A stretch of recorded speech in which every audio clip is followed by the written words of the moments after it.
Terima kasih. Bismillah.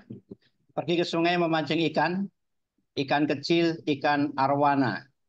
Cakep, wes. Salam sapa saya ucapkan. Assalamualaikum hadirin semuanya.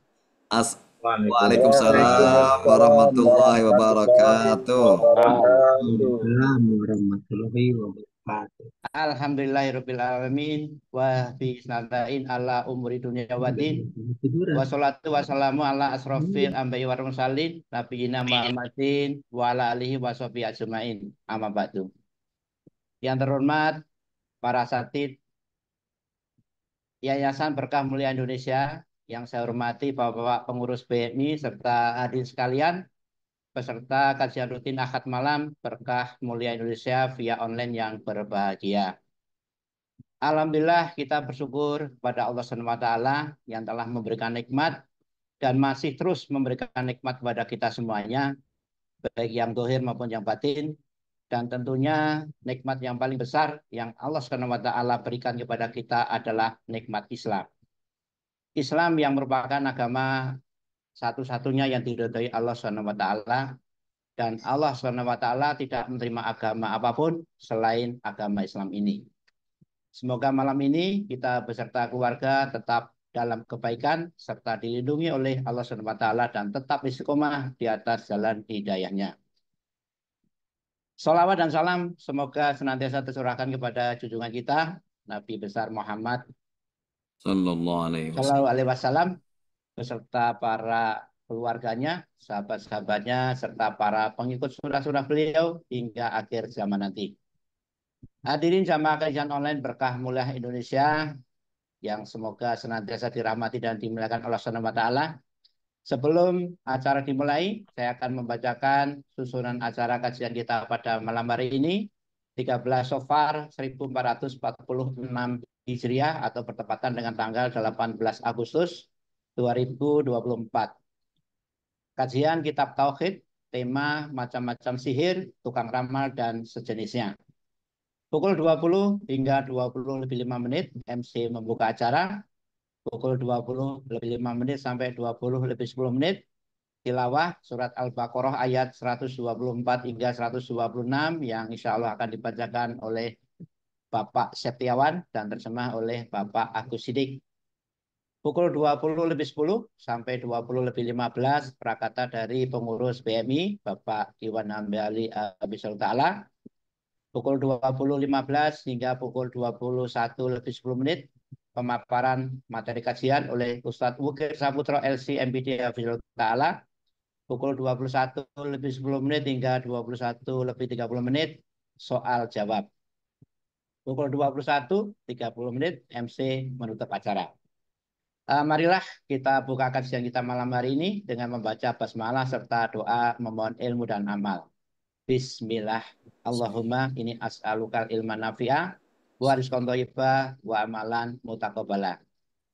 Untuk acara selanjutnya, pembacaan tasmi ayat suci Al-Quran, surat Al-Baqarah ayat 124 hingga 126, yang insya Allah akan disampaikan oleh Bapak Septiawan dan terjemah oleh Bapak Agus Sidik. Kepada Bapak Septiawan dan Bapak Agus Sidik, kami persilahkan. Tafadhol, Bapak. Assalamualaikum warahmatullahi wabarakatuh. Waalaikumsalam. Warahmatullahi wabarakatuh. A'udzu billahi minasy syaithanir rajim. Wa idibtala Ibrahim rabbuhu bikalimatin fa'atammahun.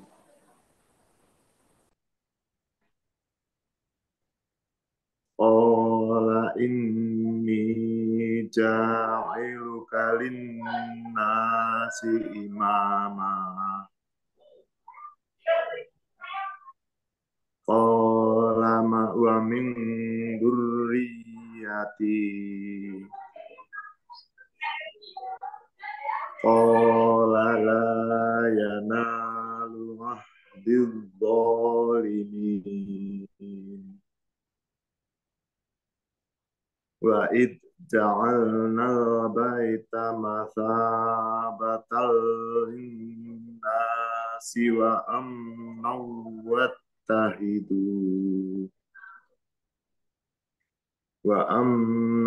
واتخذوا من مقام إبراهيم مصلى وعهدنا إلى إبراهيم وإسماعيل أن طهر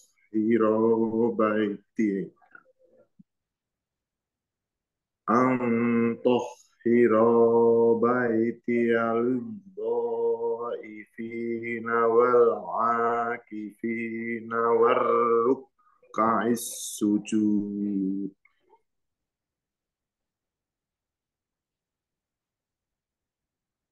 وإذ قال إبراهيم رب اجعل هذا بلدا آمنا وارزق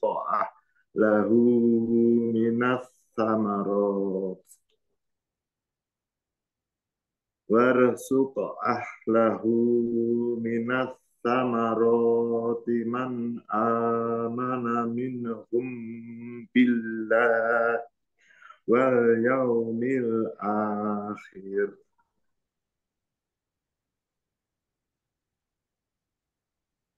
قال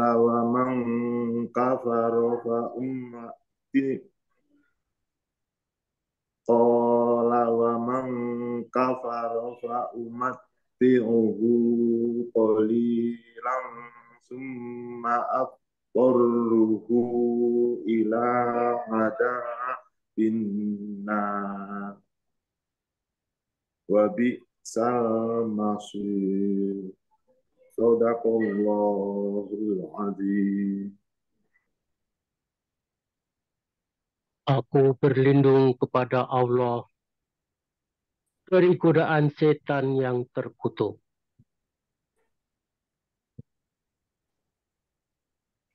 Dan ingatlah ketika Ibrahim diuji Tuhannya dengan beberapa kalimat. Lalu dia melaksanakannya dengan sempurna. Dia Allah berfirman, sesungguhnya aku menjadikan engkau sebagai pemimpin dari seluruh manusia. Dia Ibrahim berkata, dan juga dari anak-anak cucuku. Allah berfirman, benar, tetapi janjiku tidak berlaku bagi orang-orang zalim. Dan ingatlah ketika kami menjadikan rumah Ka'bah tempat berkumpul dan tempat yang aman bagi manusia. Dan jadikanlah makom Ibrahim itu tempat sholat. Dan telah kami perintahkan kepada Ibrahim dan Ismail, bersihkanlah rumahku untuk orang-orang tawaf, orang yang iktikaf, orang yang ruku, dan orang yang sujud.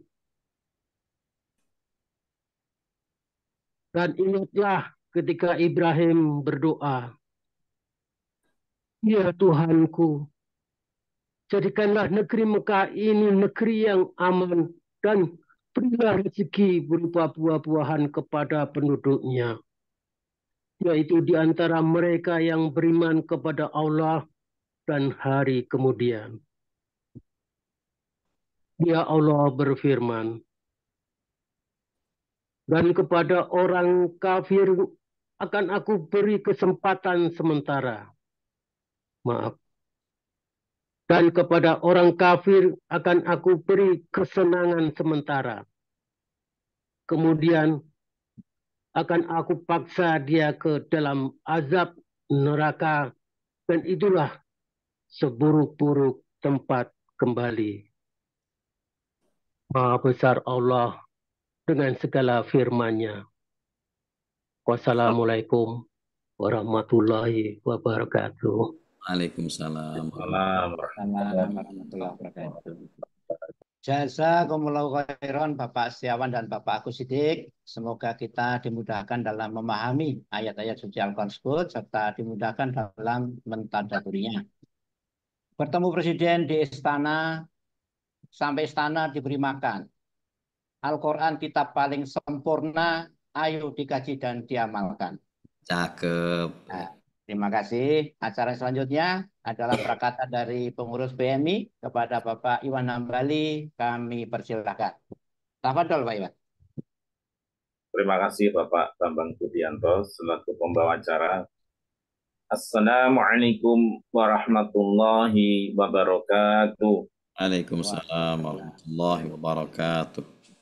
A'udzu billahi minasyaitonir rajim. Bismillahirrahmanirrahim. Alhamdulillahi rabbil alamin. Wassalatu wassalamu ala asrofil anbiya'i wal mursalin Sayyidina Muhammadin wa ala alihi wa sahbihi ajma'in, amma ba'd. Yang kami hormati, kami sayangi, kami cintai, sekaligus kami banggakan Ustaz Syam, Ustaz Bukir, para pengurus BMI, para ustazah dan jamaah Berkah Mulia Indonesia pada malam ini yang insya Allah diberkahi oleh Allah Azza wa Jalla. Mari kita untuk selalu bersyukur pada Allah atas segala nikmatnya, dan tak lupa salawat serta salam semoga tersampaikan ke Nabi yang sangat kita cintai, Nabi Muhammad SAW, yang semoga keluarganya, para sahabatnya, dan termasuk kita yang nanti mengharapkan syafaat dia di akhir nanti. Hari ini atau H+1 adalah hari yang sangat berbahagia bagi bangsa Indonesia, karena tahun ini Allah berikan rahmah berupa kemerdekaan, dan hari ini sudah 79 tahun lebih 1 hari kita menikmati kemerdekaan ini.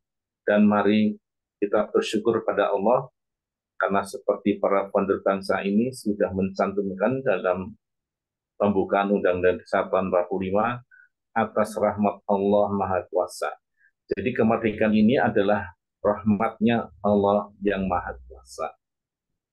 Para founder negeri ini sudah mengetahui bahwa kemerdekaan ini adalah izin Allah, atas rahmatnya Allah. Jadi kita wajib bersyukur. Seperti tadi yang disampaikan Pak Bambang, salah satunya caranya adalah dengan mengamalkan Al-Quran sebelumnya kita mempelajari.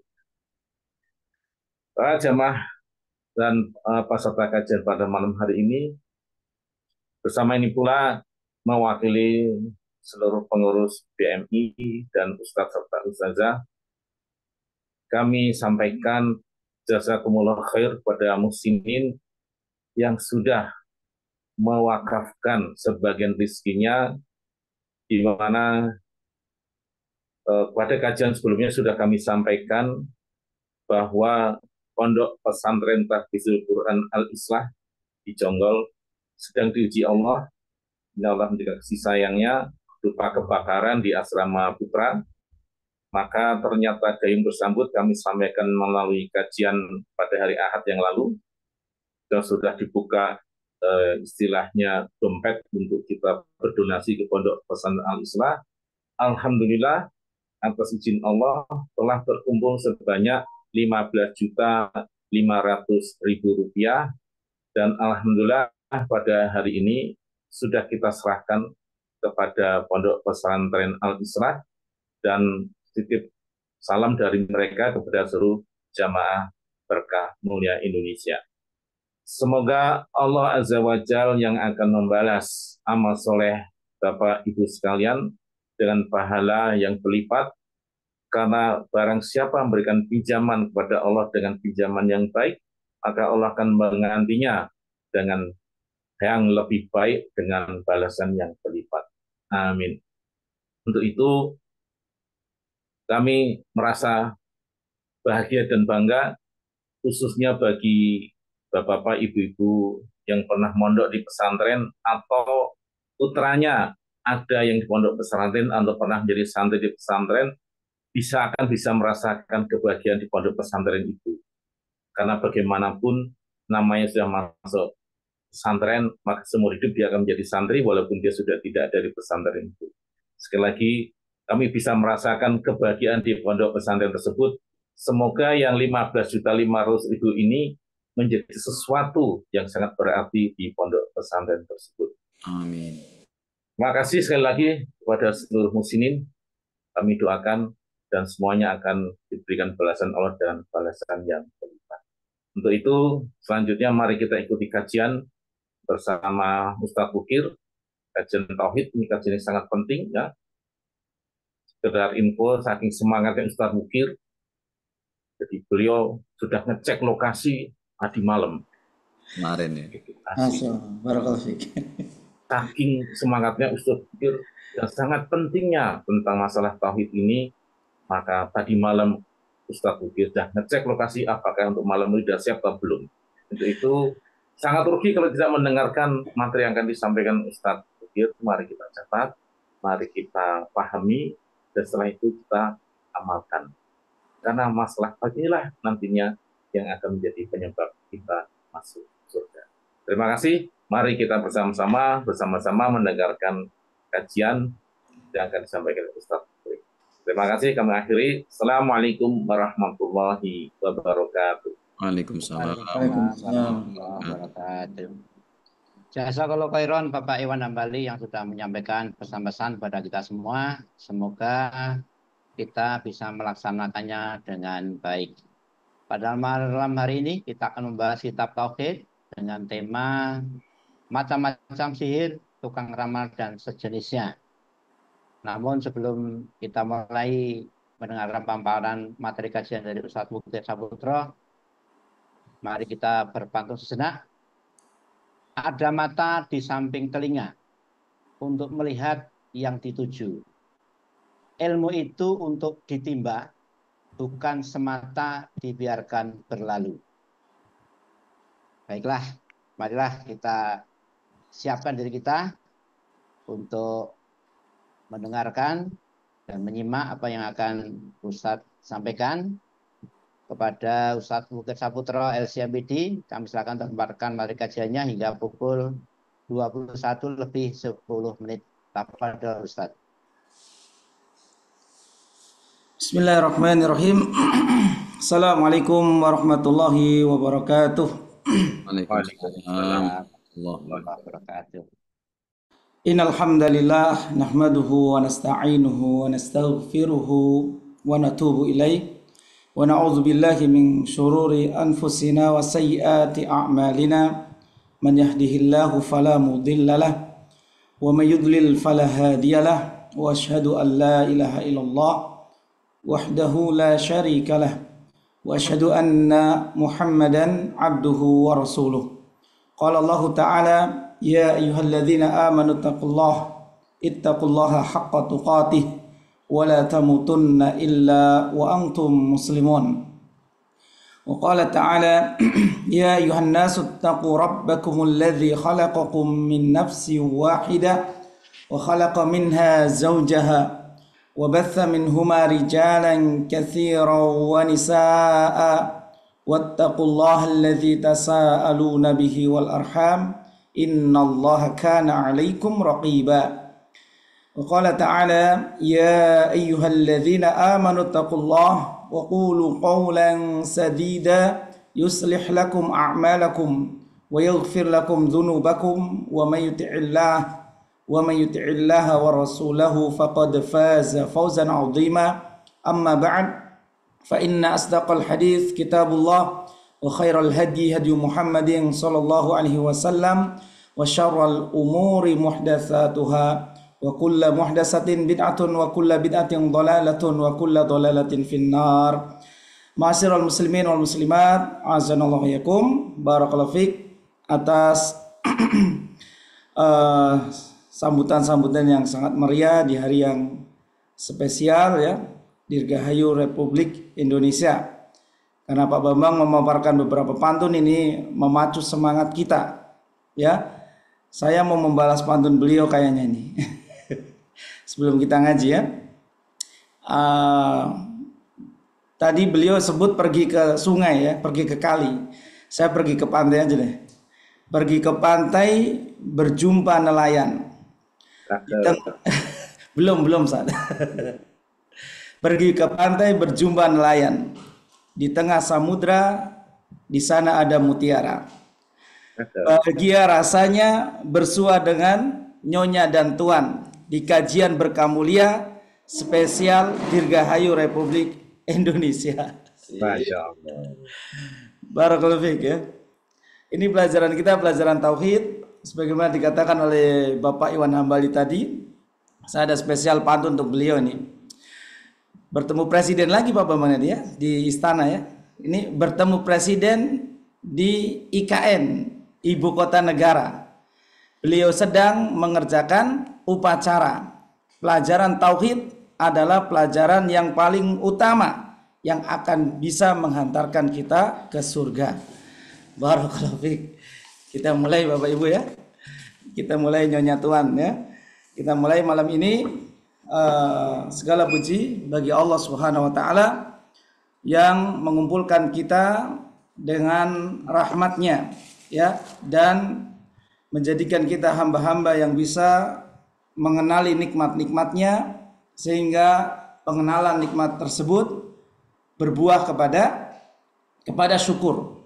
Karena sulit seseorang untuk bersyukur kepada Allah jika dia tidak pandai untuk mengenali nikmat Allah Subhanahu wa taala.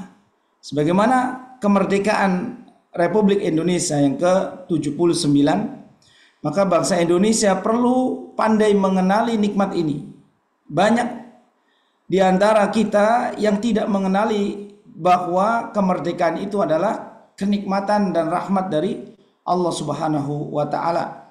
Sehingga mereka mengapresiasikan diri ya dengan mengklaim bahwa mereka bersyukur atas nikmat kemerdekaan ini, namun dengan hal-hal yang sama sekali tidak menunjukkan bahwa hal tersebut adalah bentuk syukur kepada Allah Subhanahu wa taala.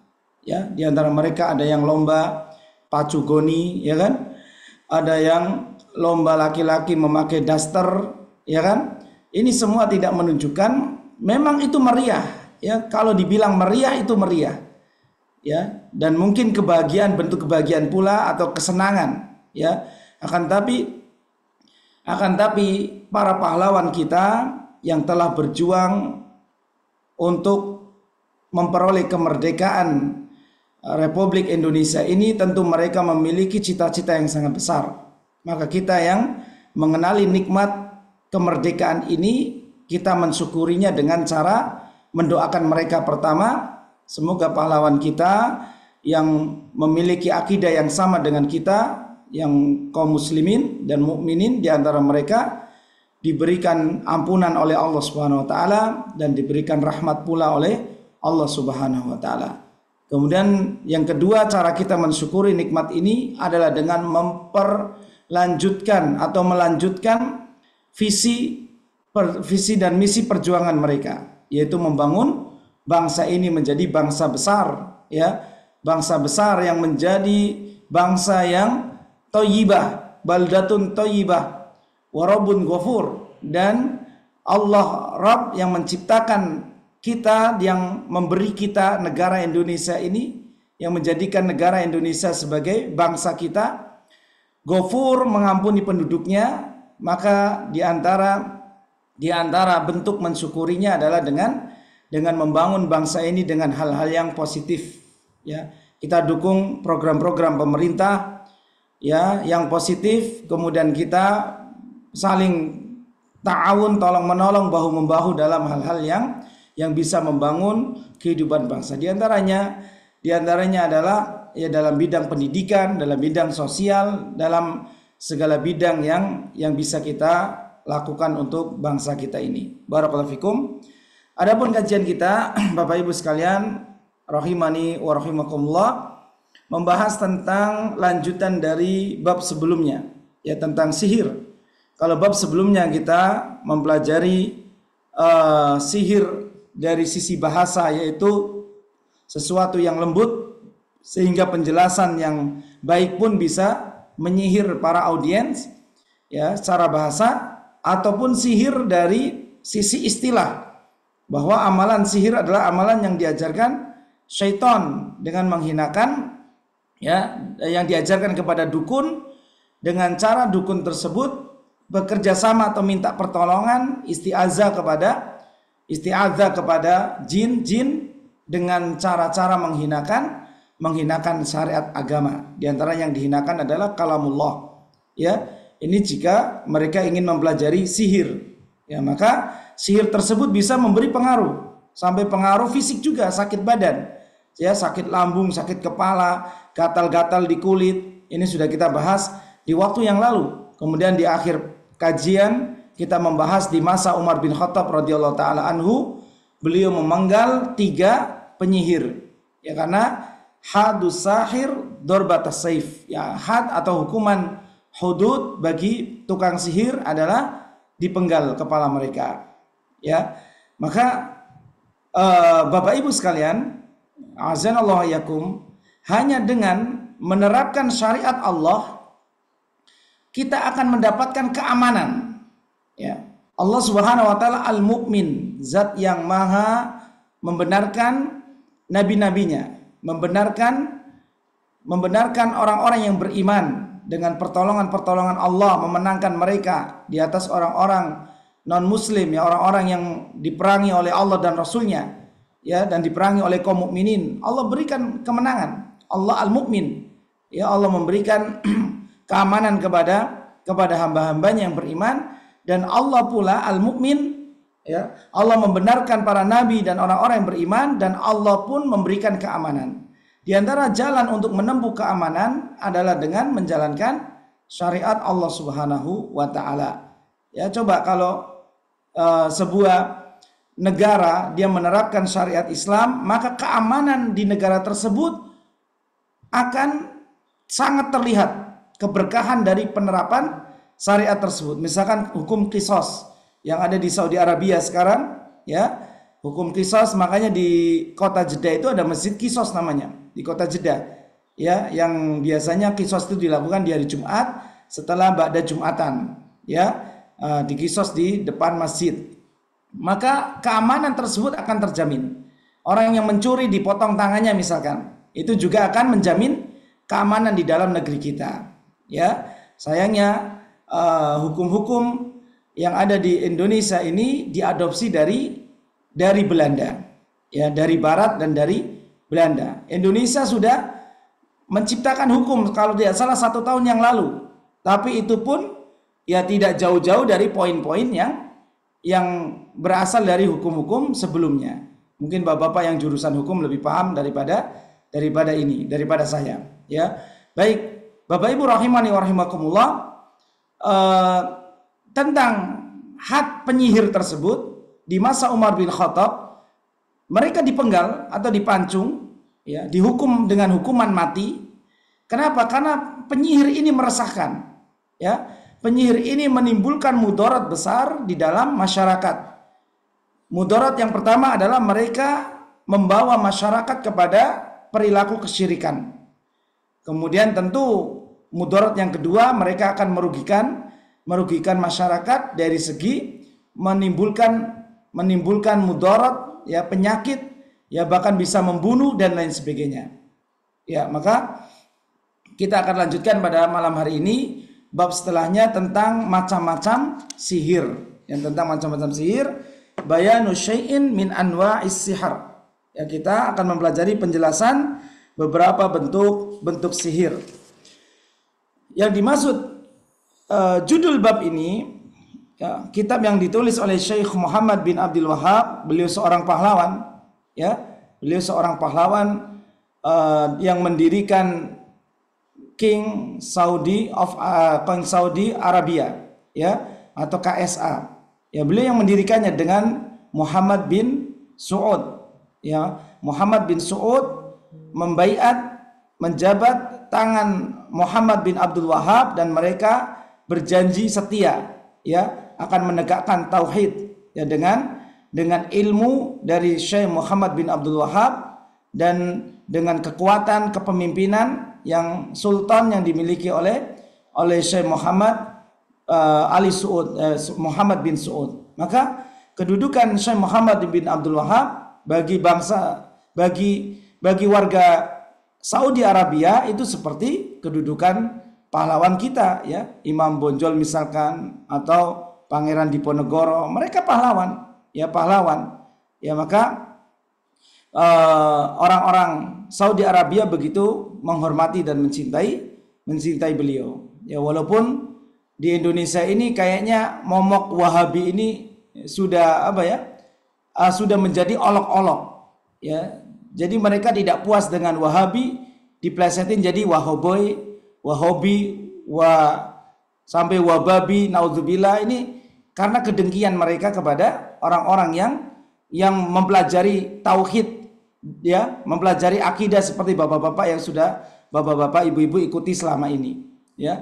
Jadi kalau akidahnya menetapkan Allah bersemayam di atas arsy, ya, maka kemudian langsung sekonyong-konyong ini Wahabi, sesat, ya, dan lain sebagainya. Ini hanya sekedar olok-olok mereka saja, yang mereka, ya, orang-orang yang fanatisme di dalam beragama, dan fanatisme ini merupakan jalan syaitan untuk menguasai, ya, cara syaitan untuk masuk ke dalam hati manusia, untuk menimbulkan amarah dan lain sebagainya. Baik, jadi beliau kemudian menulis bab ini menjelaskan tentang syirik besar dan pelakunya, ya, di dalam mengerjakan amalan-amalan sihir, dan sihir merupakan perkara kesyirikan, bagian daripada kesyirikan.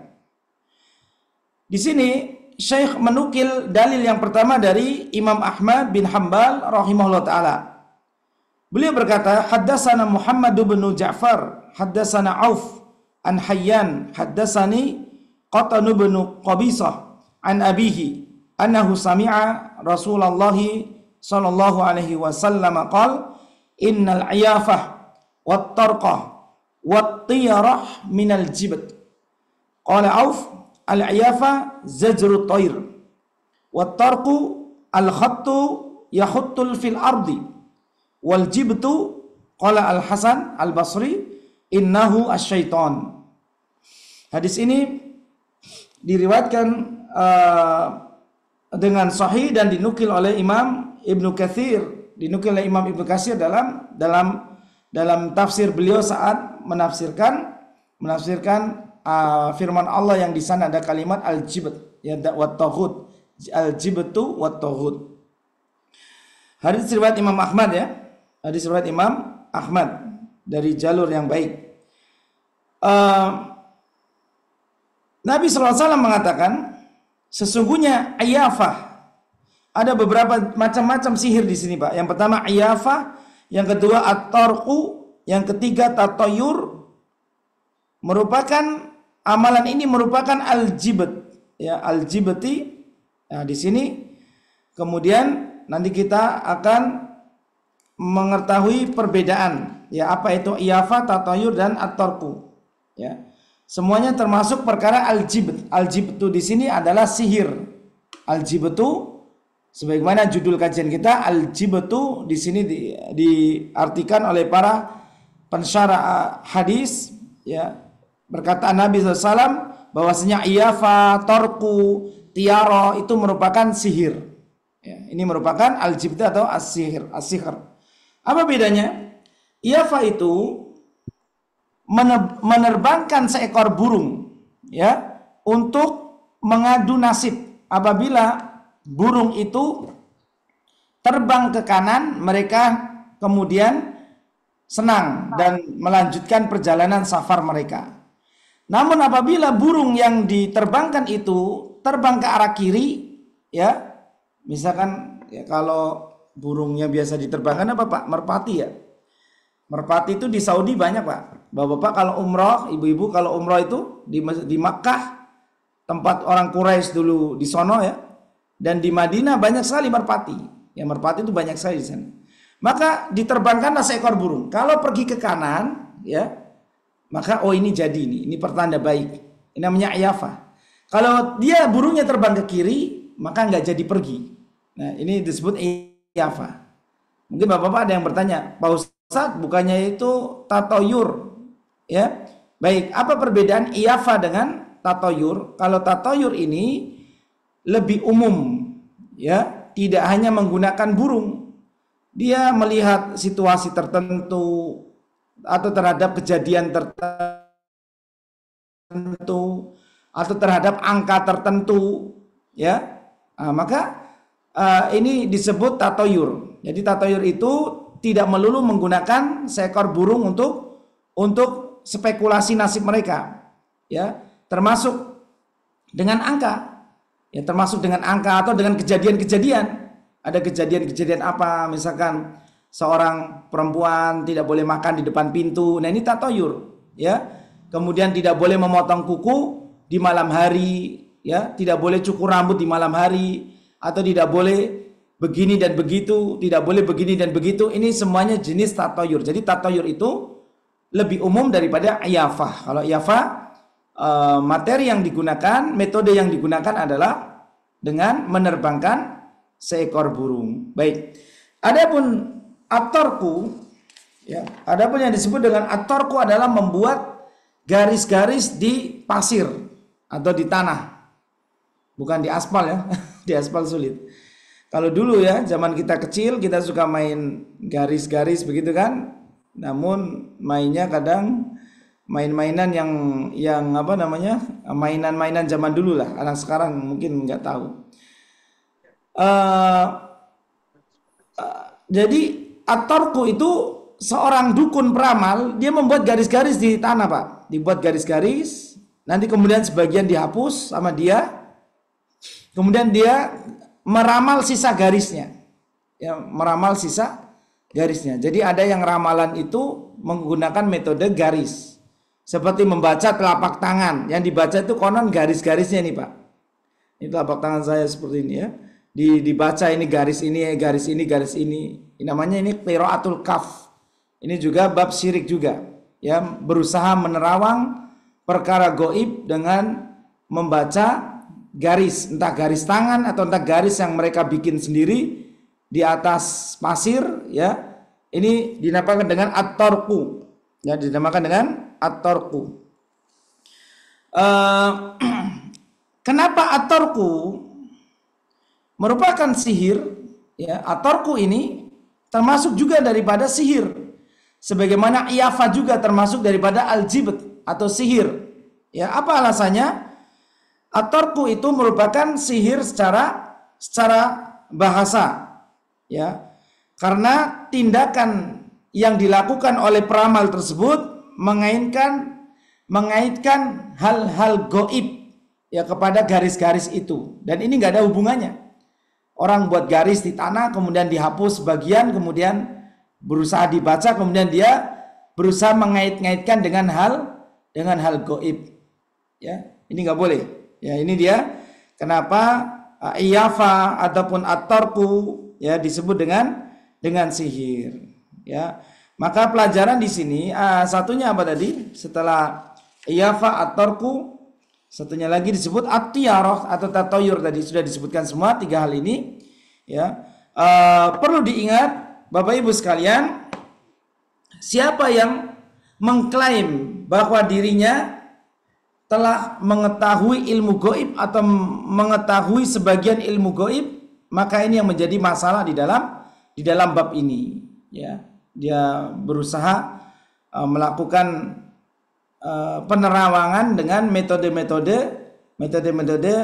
terserah mereka, mau pakai burung, mau pakai kejadian-kejadian, angka-angka, ya, tatoyur. Kalau pakai burung iyafah atau pakai garis-garis. Ini syahid dalam pembahasan ini, garis besarnya adalah, intinya adalah mereka berusaha menerawang ilmu goib. Ya, ini yang tidak diperbolehkan dalam agama kita.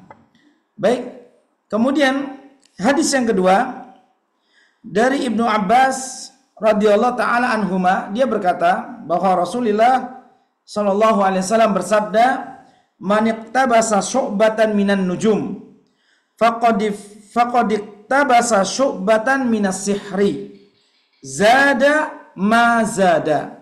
Barang siapa yang mempelajari sebagian dari ilmu nujum, ilmu perbintangan, ya, maka sungguh dia telah mempelajari sebagian ilmu sihir.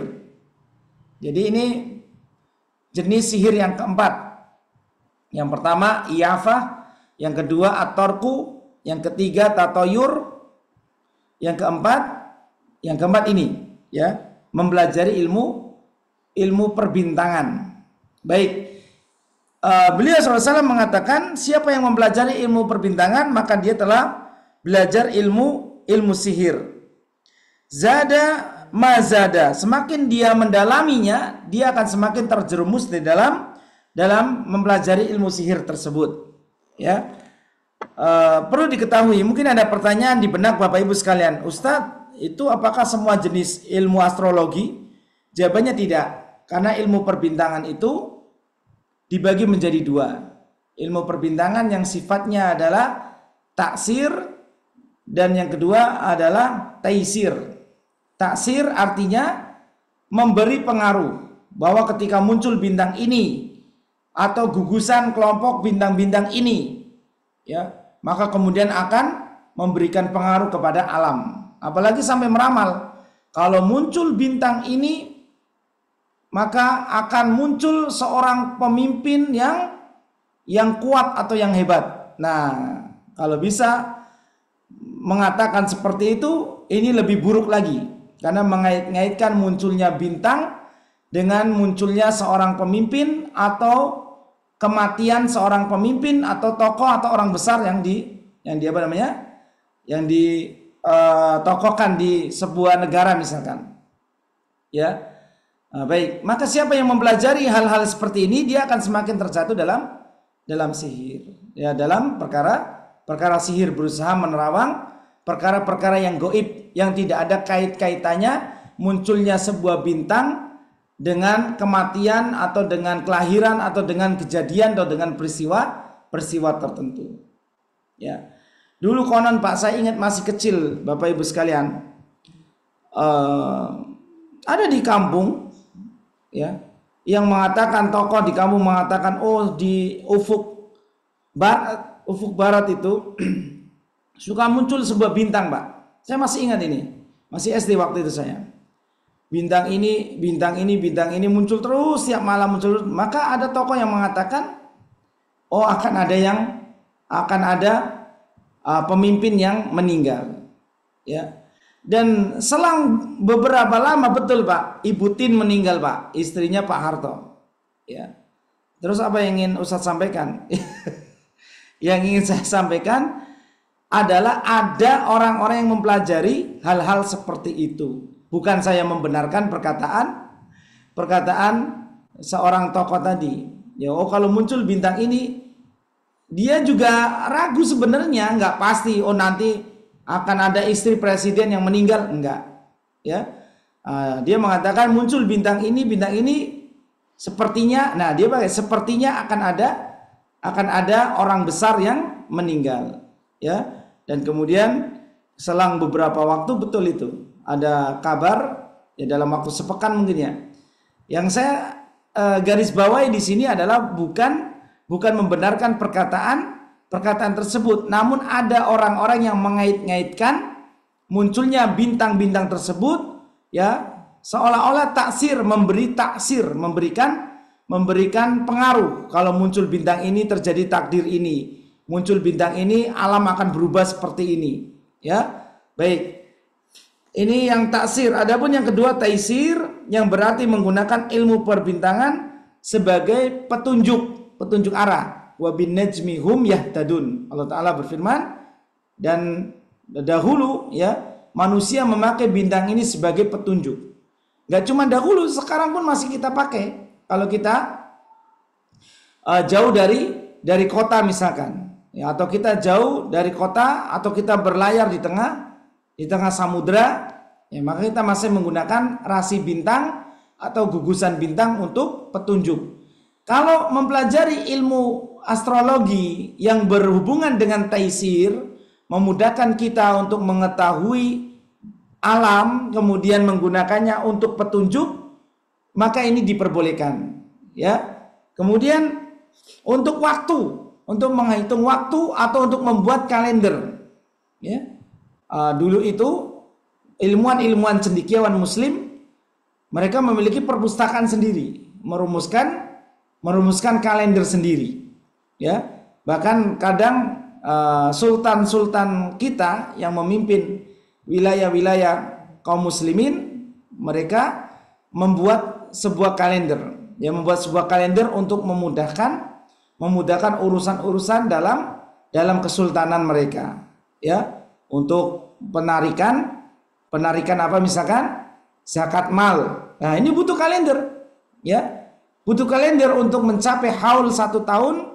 Ya, ini semuanya untuk kemaslahatan. Ya, ini semua untuk kemaslahatan. Ya, kemudian mereka mempelajari cara bercocok tanam. Ya, apabila muncul bulan ini cocoknya menanam ini dan ini. Ini boleh. Ilmu yang merupakan taisir, mempermudah, bukan ilmu taksir bahwa bintang itu bisa memberi pengaruh dengan sendirinya. Ini yang tidak diperbolehkan. Terus bagaimana dengan BMKG yang akhir-akhir ini memperingatkan tentang kejadian tsunami misalkan, ya, maka boleh-boleh saja kita mempercayai, kalau bahasa sederhananya ramalan BMKG atau prediksi Badan Meteorologi dan Geofisika, ya, dalam meramal cuaca, kemudian akan terjadi angin ini, terjadi awan ini, terjadi hujan ini dan sebagainya. Ya, yang nggak masuk akal itu adalah pawang hujan. Ketika mau upacara, kemudian 1 pekan sebelumnya pawang hujan sudah diturunkan di lapangan untuk mengendalikan awan-awan yang ada di langit. Ya, ini yang di luar nalar kita. Ya, dan ini merupakan sebuah bentuk kesalahan.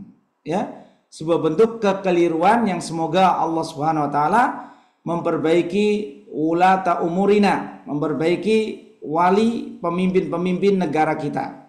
Ya, dari tingkat lurah sampai tingkat nasional. Ya. Karena lurah-lurah itu Bapak tahu ya, pemilihan lurah itu disebut apa Pak? Di Jawa namanya kodrah. Ya. Itu kalau lagi musim kodrah lurah, setiap calon lurah punya guru spiritual. Setiap calon lurah punya guru spiritual yang nanti adu ilmu, adu sihir, adu ini dan adu itu. Konon hal ini sampai ke tingkat yang lebih tinggi dari lurah. Kan lebih tinggi dari lurah ya, Bapak-bapak tahu sendirilah. Ya. Baik. Jadi mempercayai BMKG boleh-boleh saja. Walaupun terkadang BMKG itu meleset. Bapak Ibu sekalian. Saya pernah mendengar cerita dari seorang ibu yang berasal dari Cilacap baru kemarin 1 pekan yang lalu.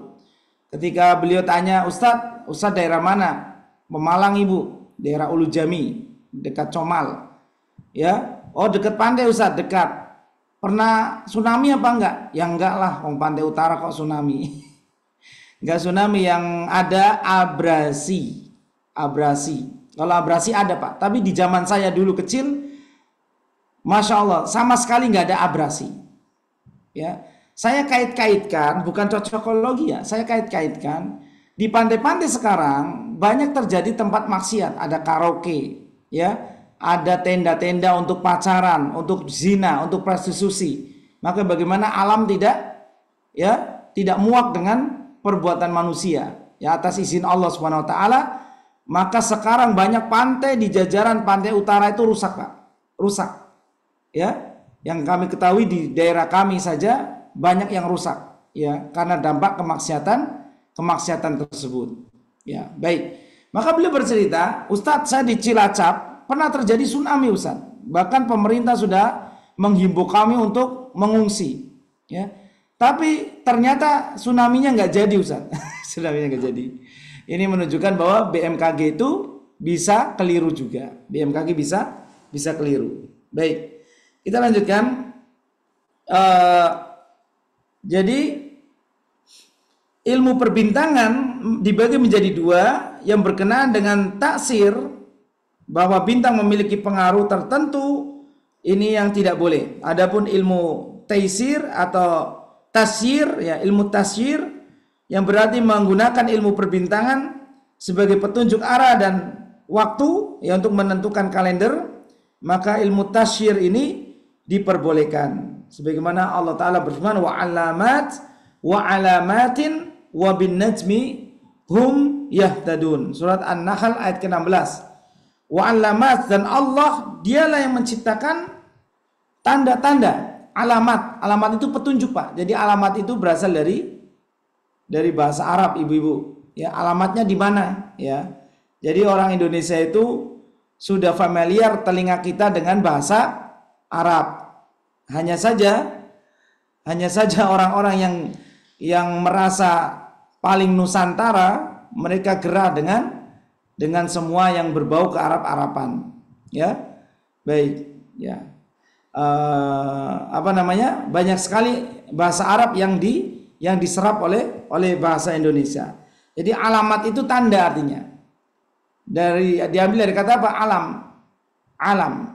Bahkan alam yang jamaknya alamun, kalau diidofahkan menjadi alamin, alhamdulillahi rabbil alamin, yang kita kenal sebagai akar kata alam semesta, pakai ain, Pak.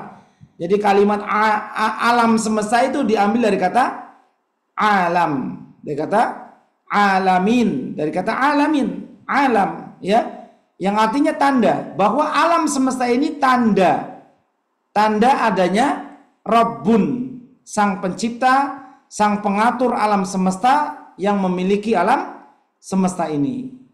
Ya, makanya Al-Fatihah pertama kali memperkenalkan kita kepada zat Allah Rabbul Alamin, yang mencipta, mengatur, memelihara alam. Jadi selain alam, selain Rabb adalah alamin, selain Rabb adalah alam. Alam semesta ini ciptaan makhluk, ya.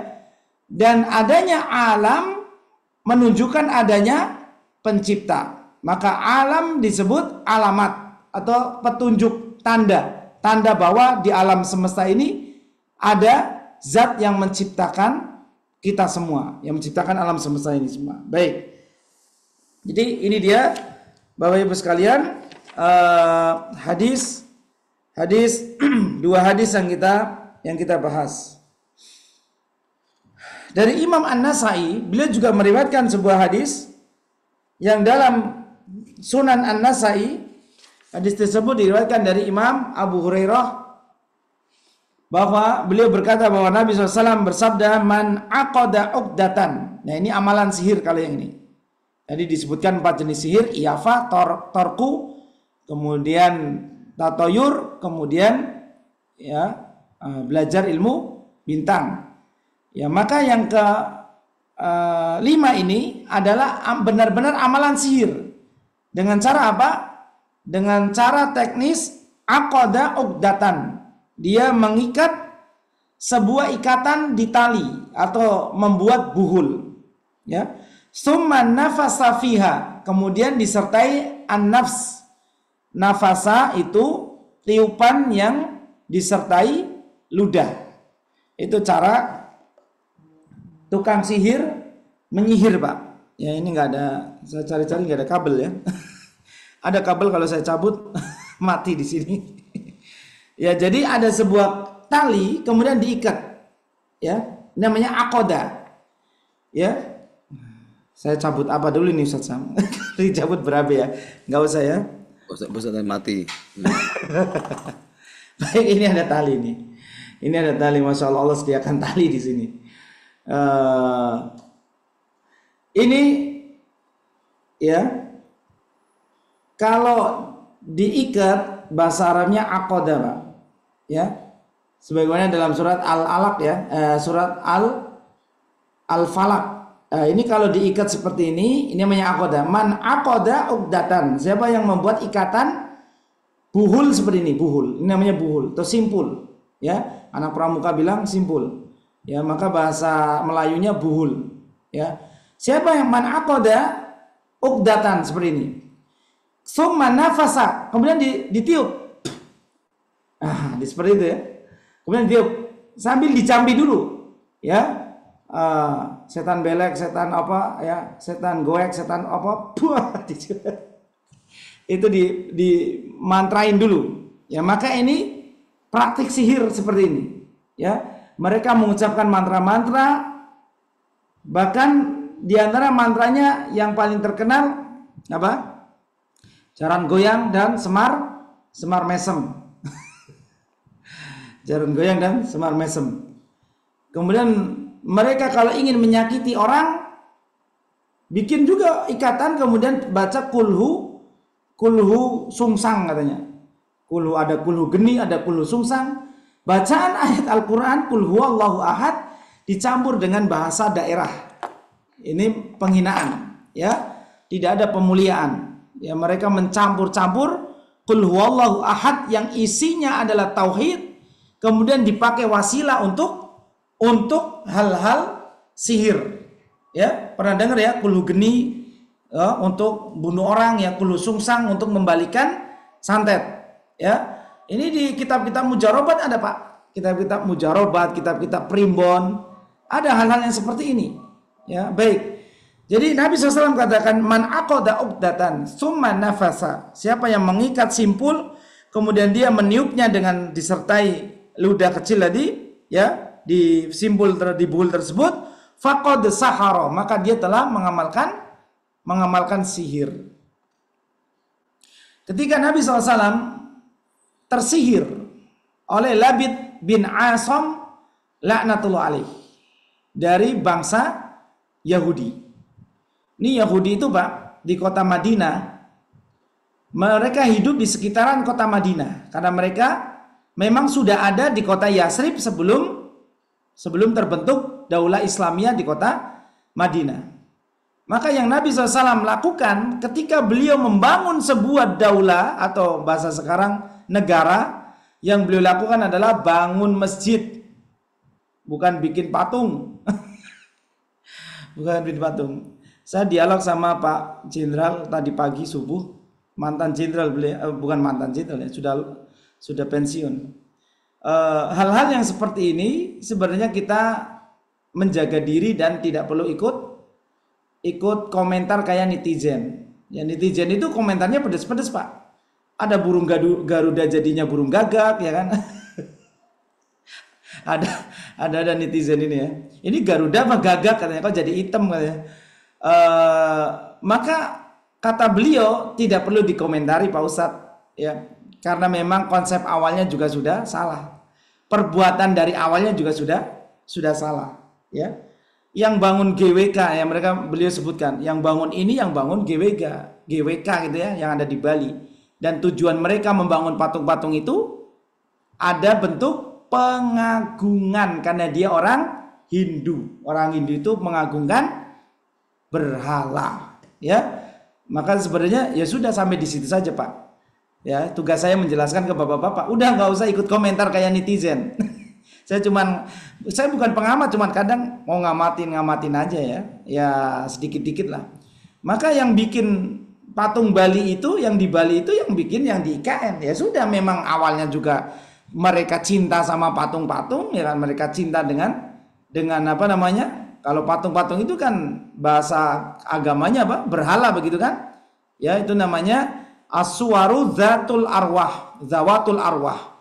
Gambar-gambar atau patung-patung hewan-hewan, makhluk-makhluk bernyawa, ini hukumnya tidak boleh. Inna asyaddan nas adzaban yaumal qiyamah al-musawwirun. Sesungguhnya manusia yang paling pedih azabnya pada hari kiamat adalah pembuat patung dan pelukis hewan-hewan atau makhluk-makhluk bernyawa. Ya. Kenapa? Oh Ustadz, ini kan nggak ada niat. Oh, kalau nggak ada niat, syariat sudah melarang, mau niat nggak niat tetap sami'na wa ta'na. Nggak ada kata nggak ada niat. Ya, sebagaimana saya sudah jelaskan ke bapak-bapak dulu, dialog saya dengan orang Wina. Ya, orang yang tinggal di Wina, maksudnya dia sebagai seniman, dia seniman, Pak. Gambarnya itu mungkin mirip aslinya ya. Kemudian dia nggak terima, Ustadz, kita nggak ada niat, saya Islam, saya Muslim, dari kecil saya Muslim. Ya, saya diajarkan orang tua saya untuk sholat, untuk ini dan untuk itu. Ya, saya melukis kuda ini nggak ada niat sama sekali. Ini hanya ekspresi seni. Nah, maka Alot dialog ini sampai 2 jam baru beliau agak kendor, Maka mereka nggak ada niat, ya. Karena dia Muslim. Adapun yang non Muslim, ya ada niat lah, ya. Karena segala sesuatu didasari dengan niat, ya. Tapi nanti ada beda, ya. Ada beda. Nah, bedanya apa? Semua pergerakan itu, semua gerakan ya, jangan pergerakan. Semua gerakan itu dasarnya adalah niat. Namun yang membedakannya adalah ikhlas atau niat yang lain. Yang akan diterima Allah hanya satu niat, yaitu niat ikhlas karena Allah. Tapi niat-niat yang lain itu yang nanti akan wahussila ma fis sudur, akan dipertanyakan pula saat niat-niat itu, dada itu dibongkar. Ya. Orang munafik pergi ke masjid, niat apa enggak? Niat pergi ke masjid enggak? Niat pergi ke masjid. Tapi untuk riya. Ya. Sahabat-sahabat mereka pergi ke masjid untuk beribadah kepada Allah. Untuk mengistirahatkan jiwa mereka dengan sholat. Ya. Kemudian mereka mengharap pahala dari Allah. Jadi sama-sama niat pergi ke masjid, namun niatnya berbeda-beda. Baik. Ya, jadi kembali ke perkara ini, dalam hadis ini disebutkan dia telah melakukan sihir, ya, yang melakukan sihir tadi Labid bin Asom, ya, orang Yahudi. Ya, Nabi SAW setelah membangun masjid, maka ketika beliau membangun daulah Islamiyah di kota Madinah, ya, bukan daulah Islamiyah di Indonesia, ya. Di Indonesia dulu kemarin juga ada daulah Islamiyah, ada jamaah Islamiyah, ada negara Islam, ya, ada banyak lah di Indonesia banyak, ya. Namun daulah Islamiyahnya Nabi SAW, kalau di sono namanya Daesh ini ternyata ISIS, dan ISIS itu nggak benar, ya. Ternyata ISIS tidak benar juga, ya. Baik, kita kembali. Daulah Islamiyah Nabi SAW, beliau setelah membangun masjid, maka beliau mempersaudarakan saudara Ansor dan Muhajirin dan Ansor. Nah, yang ingin saya sampaikan poin yang ketiga. Ya, poin yang ketiga ini beliau mu'ahada, membuat perjanjian piagam Madinah bahwa Yahudi harus menyetujui perjanjian ini kalau ingin tinggal di negara yang dipimpin oleh Rasulullah SAW. Maka terjadilah piagam Madinah, Pak. Perjanjian antara kaum muslimin dengan Yahudi dan suku-suku non muslim yang ada di sekitar Madinah. Dulu Madinah itu kecil, Pak. Madinah itu dulu beberapa kilometer aja. Kemudian kota Madinah dikelilingi oleh tembok. Kalau bapak-bapak nggak percaya, nanti umroh kemudian di bagian selatan masjid atau depan mimbar berarti, ya. Kalau orang kita nyebutnya belakang masjid, ya kan? Itu ada pameran Ma'rad Nabi Sallallahu Alaihi Wasallam. Maka di sana di Ma'rad Nabi Sallallahu Alaihi Wasallam ada replika bentukan Masjid Nabawi di awal. Ya, di awal Nabi SAW hijrah dari Mekah ke Madinah. Jadi Masjid Nabawi dan sekitarnya itu ada benteng yang ada pagar yang memagarinya. Yang nanti kaitannya dengan ilmu fikih, siapa yang pergi safar dan sudah keluar pagar kota Madinah itu, maka sudah boleh menjamak dan mengqashar sholat, ya. Tapi sayangnya temboknya udah nggak ada sekarang. Makanya kita pergi ke pameran untuk menambah wawasan kita. Nanti diterjemahin kok, Pak. Ada yang diterjemahin ke bahasa Cina, ke bahasa Prancis, ada yang ke bahasa Indonesia juga. Ada mahasiswa-mahasiswa atau yang ditugaskan di sana untuk menerjemahkan ke dalam bentuk Indonesia atau bahasa Inggris, bahasa internasional juga ada. Baik. Jadi orang Yahudi kemudian, Pak, nggak kuat melakukan perjanjian, ya. Perjanjian mereka cuma bertahan selama 8 bulan atau 10 bulan. Karena pertempuran Badar meletus di tahun 2 Hijriah, di bulan Jumadal Akhirah, 8 bulan setelah Badar itu di bulan Ramadan, ya. Berarti Ramadan, Syawal, kemudian habis Syawal apa ya? Zulqa'dah, kemudian Zulhijjah, kemudian Muharram, kemudian Safar sekarang, kemudian Rabiul Awal, Rabiul Akhir, Jumadal Ula, Jumadal Akhirah. Cuman 8 bulan, 9 bulan saja, Pak. Mereka kemudian berkhianat, mengkhianati perjanjian Piagam Madinah. Ya, mengkhianati perjanjian Piagam Madinah.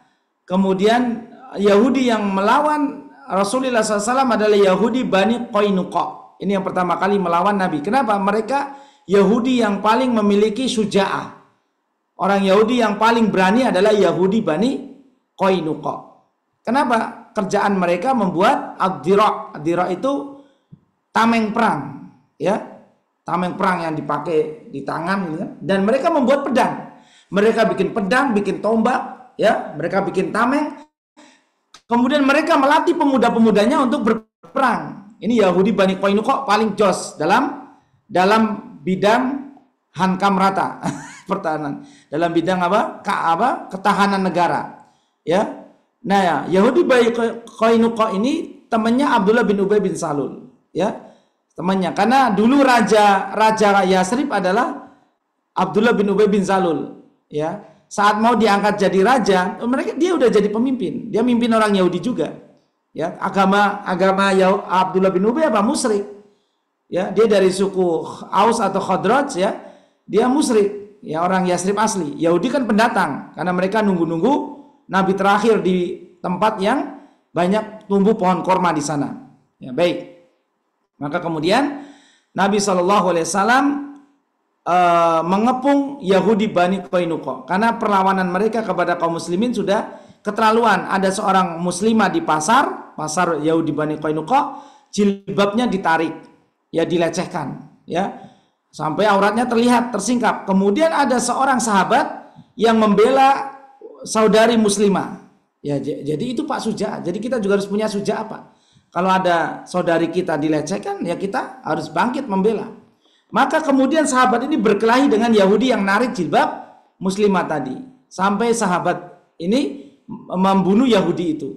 Kemudian Yahudi yang lain marah, membunuh sahabat ini. Akhirnya Nabi SAW mengumpulkan pasukan dan mengepung Yahudi Bani Qainuqa. Mereka yang suja'ah memiliki 700 pasukan tempur dengan peralatan perang yang mereka buat dengan tangan mereka sendiri. Allah kalahkan mereka dengan ar-ru'bu. Ya, ar-ru'bu itu rasa takut ke hati mereka. Akhirnya mereka nyerah, Pak. Karena mereka nyerah, tapi dimintakan jaminan oleh Abdullah bin Ubay bin Salul ini, ya. Dia pura-pura ngemis, ya, Rasulullah ini Yahudi ini. Padahal teman akrab, ya.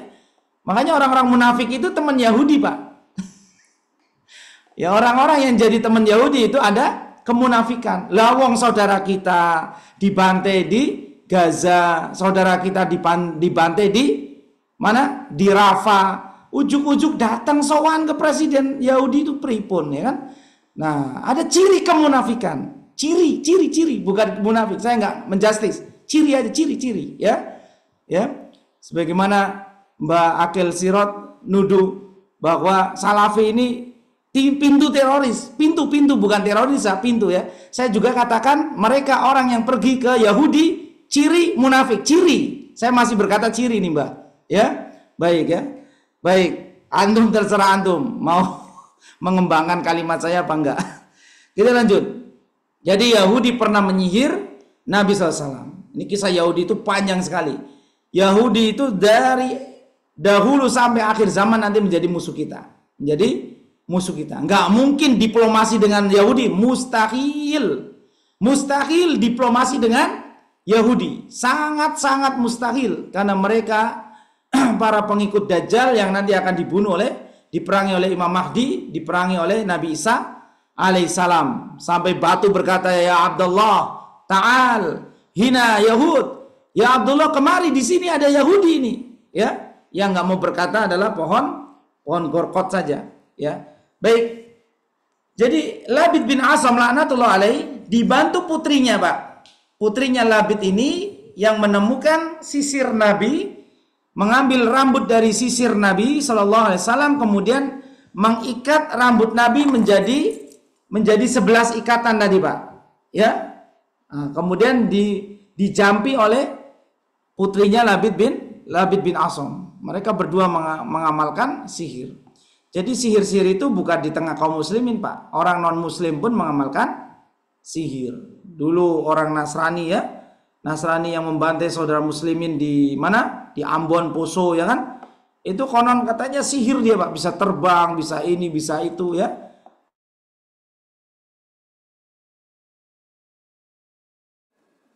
Halo. Mic-nya hilang, Sat. Halo. Hilang.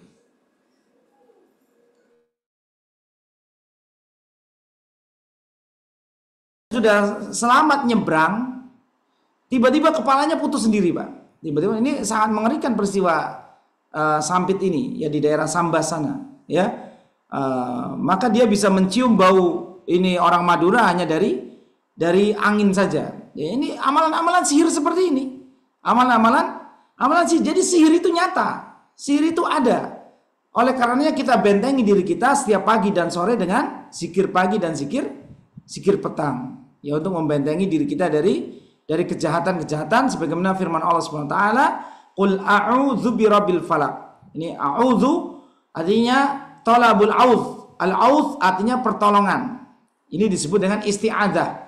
Dan kita meminta tolong di bab yang lalu ya bahwa al-auz isti'adzah hanya diperuntukkan kepada Allah. Qul a'udzu birabbil falaq. Aku berlindung dengan Rabb al-Falaq. Allah yang menciptakan waktu falak, waktu subuh. Min syarri ma khalaq, dari segala bentuk kejahatan. Wa min syarri ghasiqin idza waqaba, dari kejahatan malam apabila waqaba, apabila semakin menggulita. Ya, kebanyakan kejahatan sihir itu terjadi di malam hari. Tidak hanya sihir, kejahatan ya binatang-binatang buas itu mereka mencari mangsa malam hari. Ya. Kemudian segala jenis kejahatan, ular, kemudian kalajengking, mereka beraksi di malam hari. Ya, ini yang dimaksud dengan wa min syarri ghasiqin idza waqab, wa min syarrin nafasati fil uqad, dari kejahatan nafasat, penyihir nenek-nenek sihir, penyihir perempuan. Nafasat memakai bahasa muannas karena kebanyakan penyihir juga perempuan, makanya disebut nenek sihir. Kayaknya jarang dia ada istilah kakek sihir. Apaan waktunya, Ustaz? Baik, barakallahu fiik Pak Bambang. Ya, kita selesaikan. Bacalah al-muawwidzatain tersebut, wa min syarrin nafasati fil uqad, wa min syarri hasidin idza hasad, dan kita juga berlindung kepada Allah Rabbil Falaq ya dari kedengkian mata, karena mata itu bisa membahayakan, Pak, namanya penyakit ain. Penyakit ain juga bisa mempengaruhi. Baik, sebagai penutup dan terakhir sebelum kita masuk ke sesi tanya jawab, ternyata ada jenis sihir yang Nabi SAW sebutkan kembali selain 4 jenis ini, ya, yaitu namimah. Namimah termasuk bagian dari sihir. Karena orang yang namimah itu apa sih? Adu domba, ya, mengadu domba. Di sini ada perkataan seorang ulama, saya akan nukilkan perkataan beliau. Yahya bin Abi Katsir rahimahullah, beliau berkata, yufsidun namam fi sa'atin ma la yufsidus sahiru fi syahrin. Seorang pengadu domba, dia bisa menimbulkan sebuah kerusakan dalam waktu sekejap. Dia menukil berita, ya, berita bohong sini ke sono, terjadi pertempuran, peperangan gara-gara namimah, Pak. Seorang pengadu domba. Adapun ma la yufsidus sahir fi syahrin. Tukang sihir ini untuk bisa memberi pengaruh sihir kepada orang yang disihir butuh waktu sebulan, Pak. Lama, proses sihir itu lama. Makanya kayak proses sihir itu, orang yang ke dukun itu nggak cukup sekali.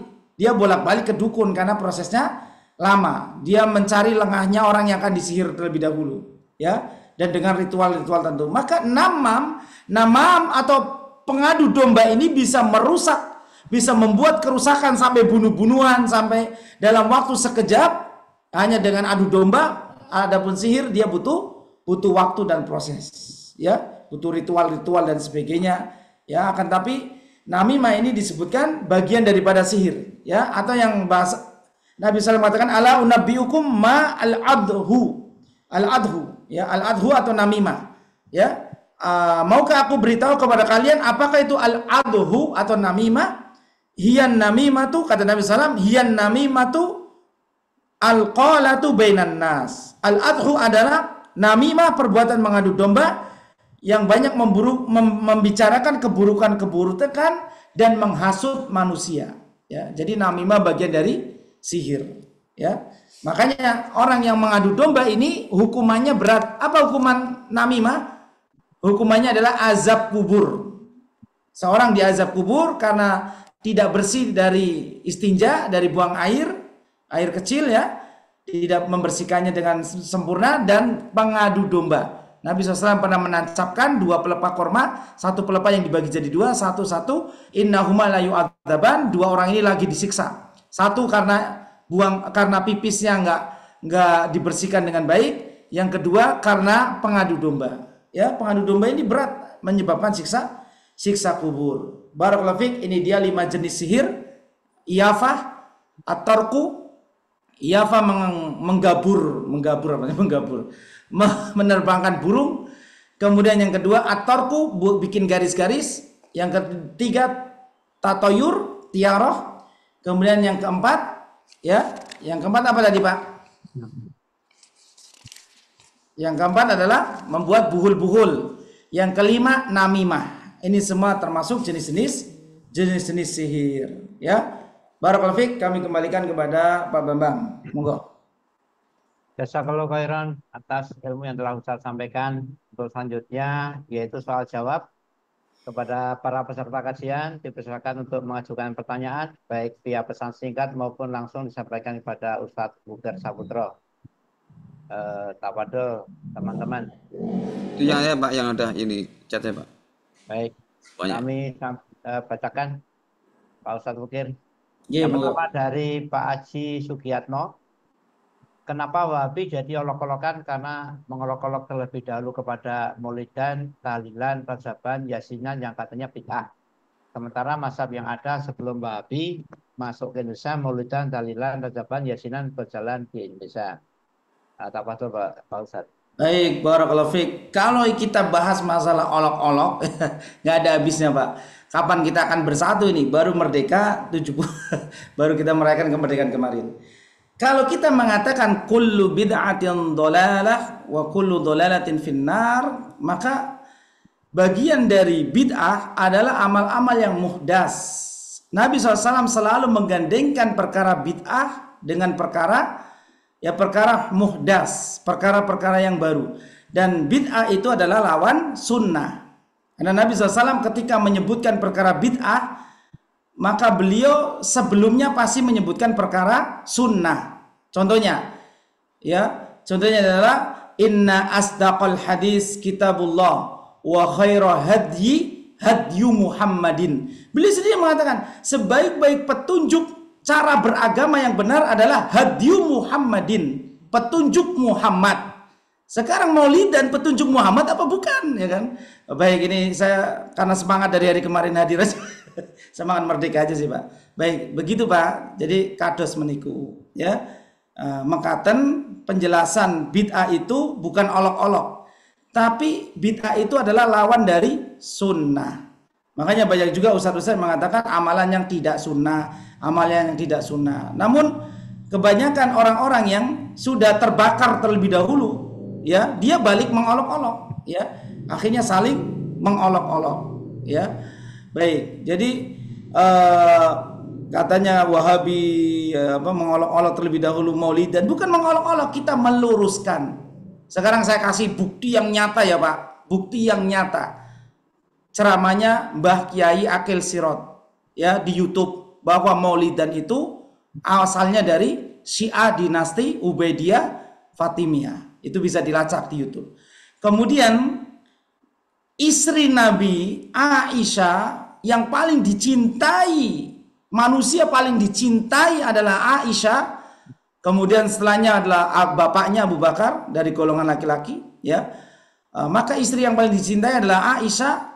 Beliau hidup lama setelah Nabi SAW wafat.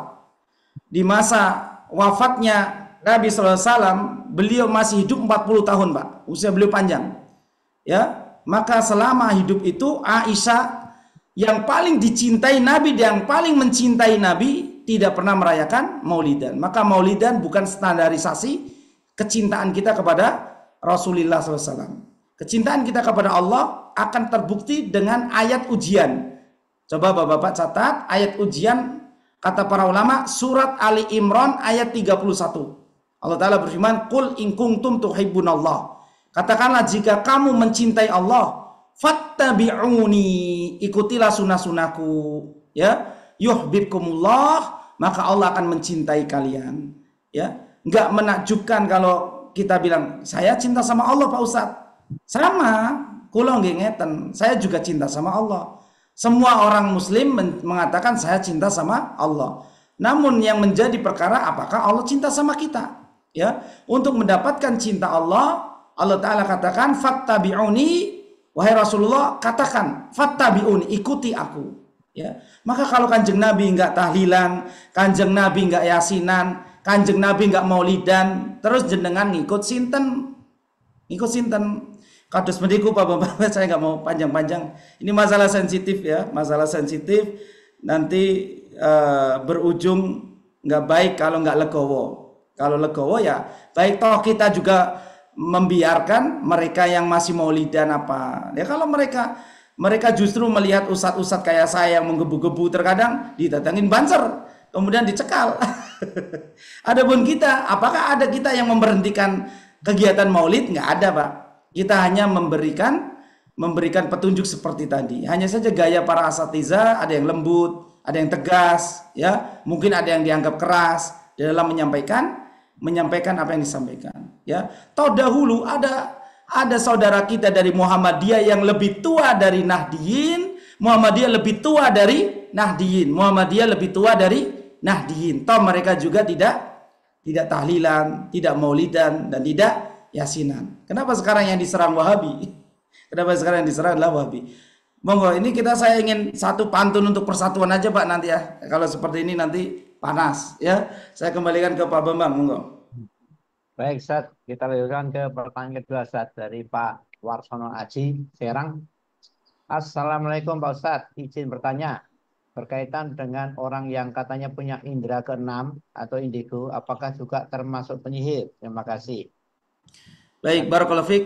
Orang yang memiliki indera keenam itu bukan penyihir, ya hanya saja ketika dia sudah mengetahui indikasi dirinya ada jin nasab, ini namanya jin nasab. Jin yang menurun dari kakek moyang yang mereka melakukan perjanjian dengan jin untuk menjaga keturunan-keturunannya, ya.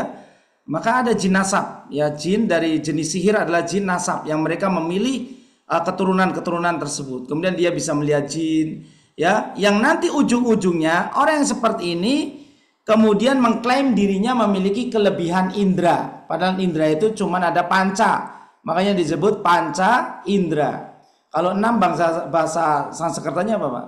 Kan Eka, Dwi, Tri, 4 apa Pak? Catur, Panca. 6 apa ya? Sapta. Oh, Sapta mah 7 Pak. Ya. SAD. Oh, Sat gitu. Iya, maka itu bukan panca indera lagi ya. Maka disebut panca indera itu karena memang masyhur manusia memiliki 5 indera, ya. Manusia memiliki 5 indera. Baik, maka kemudian dibungkuslah hal-hal tersebut dengan istilah-istilah bungkus yang baik, yang rapi, yaitu indera keenam, ya. Kemudian indera keenam ini berujung dengan pengobatan. Ya, dia buka praktek atau dia berusaha mengobatin orang, kemudian terkenal, kemudian dari bibir ke bibir, mulut ke mulut, ya. Terkenal, oh ini bisa ngobatin, ini bisa melihat, ini bisa ngusir ini bisa membersihkan ini bisa membersihkan ini, ya. Akhirnya dia membuka praktek ujung-ujungnya, ya. Maka itu bisa aja dia gunakan untuk amalan sihir, bisa dia, tapi kewajiban tadi orang yang ketempelan jin nasab, dia harus membentengi dirinya, berdoa kepada Allah agar jinnya pergi, ya, tidak mengganggu dirinya, dan dia harus fokus terhadap takwa, harus bertakwa kepada Allah supaya Allah Subhanahu wa taala menghindarkan keburukan yang ditimbulkan oleh jin nasab tersebut. Ciri-ciri jin nasab itu Pak, biasanya kalau anak kecil dia udah nuwo itu pokoknya gemede, ya, keminter, ya, dia udah nggak mau dikalahin, ya, karena dia Dia marah kalau ada lawan bicaranya yang lebih pintar, yang lebih unggul. Ini ciri-ciri dari kecil, ya. Orang yang ketampilan jin nasab. Maka saya pernah katakan tadi, saya pernah meruqyah seorang di daerah Cikeas sana, Pak SBY ya. Soalnya lagi ada perumahan Cibubur Country namanya. Jadi beliau pernah diundang di salah satu calon presiden. Beliau tadi ya punya indera keenam. Ya, yang saya ruqyah kemarin, ya diundang untuk memenangkan calon presiden ini, ya, memenangkan calon pemimpin lah, nanti dicari-cari presidennya siapa ya. Baik, jadi tidak hanya dari Qadralurah, maka saya katakan tadi dari Qadralurah sampai tingkat nasional masih percaya dengan hal-hal klinik, bahkan banyak pejabat-pejabat pergi kemana? Pergi ke Hotel Samudra untuk ngapain ya? Pada ngapain pergi ke Pelabuhan Ratu ke Hotel Samudra, cari kamar 13 ya, kamar yang lurus dengan 2 pohon kelapa ya, yang konon katanya tempat mediasinya Nyi Loro Kidul dan sebagainya. Ini hal-hal seperti ini harus kita hindari, ya harus kita hindari. Baik, jadi itu jawabannya Pak Bambang ya. Apakah dia sihir? Kalau dia berusaha bertakwa kepada Allah, dia tidak akan memudaratkannya. Tapi kalau dia manfaatkan untuk buka praktek, maka itu masuk ke dalam perkara amalan sihir.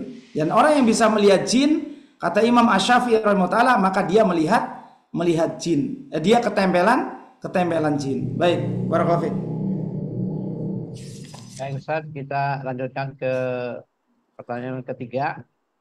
Pak Ustadz, misalkan Om Joko dengan saya berbeda pendapat mengenai penggunaan kayu atau baja ringan untuk atap musola. Nah, karena adu argumentasi tidak ada titik temu, bolehkah menggunakan burung merpati untuk memutuskan? Burung merpati terbangkan, kalau merpati terbang ke barat, kalau merpati terbang berat ke kanan, digunakan kayu.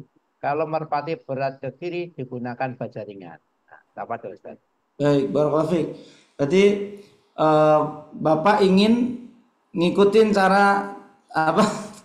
Tiara tadi ya? Tiara atau apa namanya? Jenis sihir yang pertama tadi ya. Baik. Apakah itu termasuk jenis kesyirikan? Iya, kalau kita menggunakan itu karena syariat ini sudah melarang dan Nabi SAW sudah melarang dengan apa namanya? Dengan perkataan beliau tadi ya tentang iyafah, maka lebih baik kita hindari. Walaupun kita nggak ada niat ya, atau kita mungkin otak-atik bahasa dengan kecerdasan kita. Enggak, kita cuman ingin nah baik kalau ingin begitu, Nabi SAW tidak pernah melakukannya. Nabi memberi solusi begini Pak, kalau Nabi SAW bingung memilih dua pilihan, maka dalam qaidah usul ditetapkan oleh para ulama, digunakanlah metode qur'ah, pakai ti, pakai qaf, qur'ah yang kemudian disebut undian. Nabi ketika ingin mengajak istri beliau tidak pernah gabur merpati. Digabur merpati, kalau ke kanan Aisyah yang ikut, kalau ke kiri Hafsah yang ikut, enggak. Tapi beliau bikin undian. Undian itu ya pakai kertas aja Pak, ditulis nih. Kayak orang arisan begitu kan. Ya itu jenis undian, Quran namanya. Sebagaimana hadis, seandainya kita mengetahui keutamaan shaf pertama, kita akan saling berebut. Ya, karena ada satu maslahat besar yang saling berebut, dan kaum muslimin itu kalau rebutan nggak boleh saling menzolimi, maka Nabi katakan maka mereka akan melakukan undian. Siapa orang-orang yang berhak untuk menduduki shaf yang pertama ini. Baik, jadi jangan pakai iyafah, tapi pakailah qur'ah dengan undian kertas, itu lebih selamat. Barakallahu fiik. Cukup Pak ya. Ya. Terima kasih Ustaz. Akhirnya waktu kita juga yang membatasi, sudah pukul 21:32 menit. Jazakallahu khairan Ustaz atas ilmu yang telah Ustaz sampaikan. Untuk acara selanjutnya yaitu mohon untuk Ustaz bisa menutup kajian pada malam hari ini. Dapat Ustaz. Nah, barakallahu fikum. Ya, jadi Kitab Tauhid ini belajar tentang perkara-perkara yang berhubungan dengan ubudiyah, peribadatan, mengesahkan Allah dalam ibadah. Mengesahkan Allah dalam ibadah Tidak melulu kita membahas tentang sholat, ya, baca Quran, sedekah, iya itu ibadah. Namun perkara yang lebih penting dari kemaksiatan-kemaksiatan yang ada itu adalah perkara tauhid dan syirik. Ya, tauhid adalah perkara yang paling utama yang Allah Subhanahu wa taala ciptakan alam semesta ini, wa ma khalaqtul jinna wal insa. Kemudian dua makhluk yang merupakan mukallaf, taklif adalah untuk menyembah Allah Subhanahu wa taala. Illa liya'budun ay illa liyuwahhidun, kata Imam Ibnu Katsir. Yaitu untuk mengesahkan Allah Subhanahu wa taala. Baik. Adapun masalah-masalah ya sampingannya ya termasuk dari kesempurnaan akidah tauhid kita adalah mengikuti Nabi SAW. Makanya sebenarnya saya tidak ingin membahas dalam-dalam masalah tahlilan atau maulidan. Saya tidak singgung-singgung itu, ya.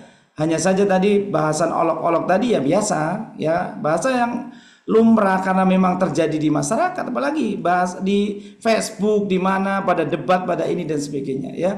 Makanya kita perbarui akidah terlebih dahulu, tauhid terlebih dahulu, maka insya Allah, ya, semoga Allah SWT memberikan hidayah kepada kita. Siapa kita? Ya, karena bertawakal, jenis sihir yang keenam itu jimat tadi Pak, jimat. Bertawakal kepada diri sendiri aja nggak boleh, apalagi bertawakal dengan benda. Itu termasuk bentuk syirik yang setelahnya. Ada yang keenam yang belum kita sebutkan karena waktu terbatas adalah jimat. Bertawakal kepada diri yang lemah ini nggak boleh, apalagi cuman bertawakal kepada tulisan-tulisan kertas, ya. Maka ini juga tidak dibolehkan dengan dalil-dalil yang sudah kita suguhkan tadi, dalil akal, dalil Quran, dalil sunnah, dan dalil akli juga. Dalil akli juga secara akal kita diberikan akal sehat untuk memikirkan hal tersebut. Nah, wallahu a'lam bishawab yang bisa sampaikan. Mohon maaf atas tutur kata yang kurang berkenan, ya. Bila taufiq wal hidayah. Assalamualaikum warahmatullahi wabarakatuh. Waalaikumsalam warahmatullahi wabarakatuh. Karena ada hujan maka tanah basah, tanah sudah lama kena gempa. Saatnya kita berpisah. Semoga esok kita kembali berjumpa. Amin. Terima kasih. Amin. Salam sehat, salam semangat, salam berkah mulia Indonesia. Wabillahi taufiq wal hidayah. Wassalamualaikum warahmatullahi wabarakatuh. Waalaikumsalam warahmatullahi wabarakatuh. Maturul Bapak, jazakallahu khairan. Pak Bambang.